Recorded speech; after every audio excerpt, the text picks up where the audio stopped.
Sometimes life breaks your heart in the quietest places.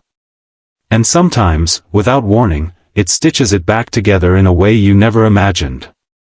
On a rainy Friday evening in downtown Seattle, Charlotte Hayes sat alone at a neatly set table for two, her fingers trembling slightly as she checked the time on her phone for the 5th time in 10 minutes. A blind date arranged by a friend was supposed to be her small leap toward hope after years of disappointments, but as the minutes dragged past, something inside her began to sink, slowly, painfully, like a stone slipping beneath cold water. Her voice, steady all day, now echoed silently inside her chest, "He's not coming." Before the story continues, if you believe in kindness, unexpected miracles, and second chances in life, please like, comment, share, and subscribe to the channel. It truly helps spread these emotional stories to more hearts. Charlotte tried to steady her breathing as the restaurant lights reflected softly through the panoramic windows. Couples laughed, clinking glasses, celebrating things she felt she was always standing outside of. She smoothed her soft beige blouse and brushed a loose strand of hair behind her ear, trying to look composed even though her heart felt like it was folding inward. Her date was now 30 minutes late. At first, she tried to convince herself that maybe he was stuck in traffic or had trouble finding parking. Seattle was known for both, but by 45 minutes, the truth became undeniable.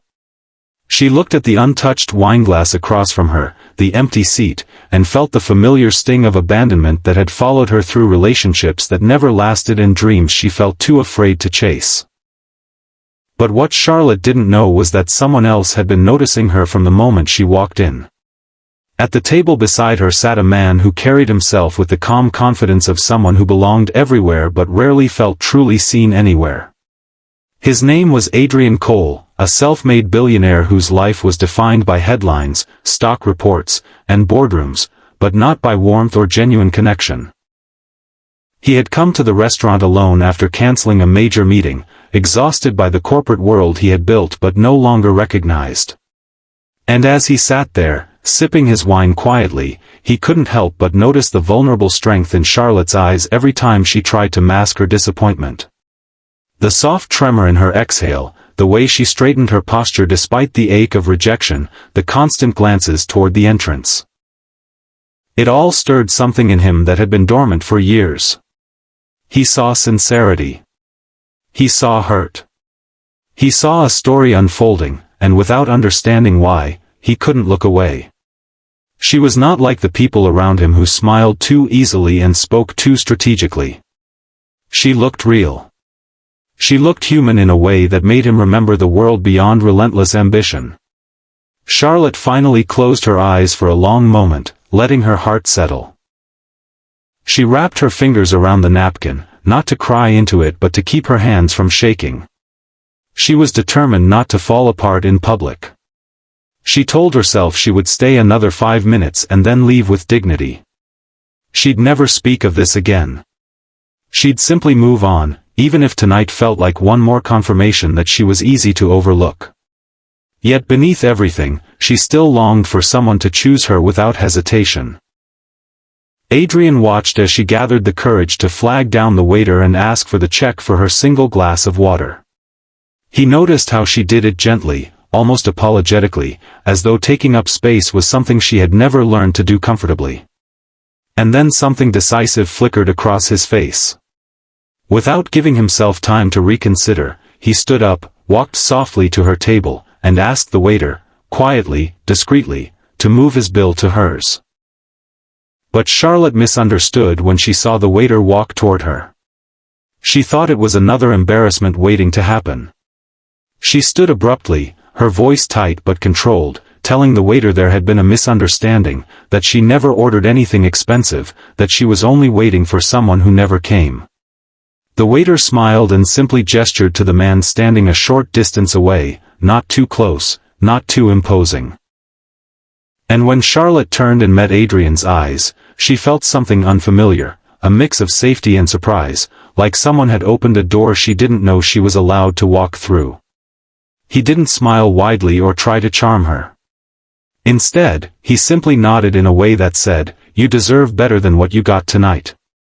She didn't know who he was, didn't know his status, didn't know that he was the kind of man people tried desperately to impress.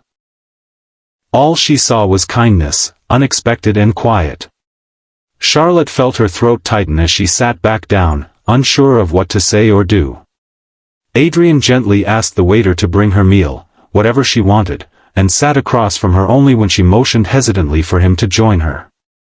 What followed was not a glamorous conversation or a sweeping cinematic moment.